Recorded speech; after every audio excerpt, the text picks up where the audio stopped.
Let me show you how I use PetraMax Lockdown Sticky Rock Glue and why I love it so much. I was gifted this for review. It is made in the USA, non-toxic, and it works beautifully. Now I'm pointing out the two areas that I am adding Pebble to and then going to use with this lockdown glue. You just shake it up really well. It's a half and half mix with water, and I found it very easy to clean out my pressure sprayer. I just used warm water and soap, and it really did just come right out. Now here's the first section I created. I'm making a flat spot to put my tools in the back of the yard. When I started out, it was just water, so that's why it looks like it's not working.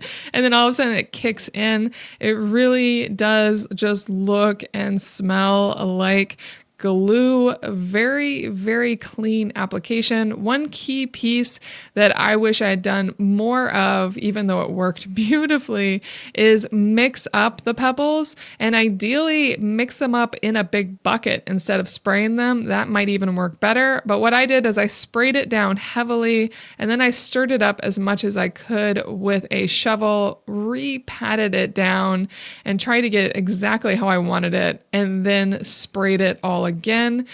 Really, really easy to do. Goes very, very fast. I also did it in another section that you can see to the left, and I'll show you here in a minute. And I was testing the lockdown sticky mulch glue, so you can see that here as well. Within hours, this is the same day, it basically looks like it is all dried up. And the next day, these pebbles were solid. Now, I didn't put anything on them yet. You're supposed to wait 72 hours, but they already were rock hard. They look great. They're not going to move. I am so impressed. This gives me control I didn't know was possible.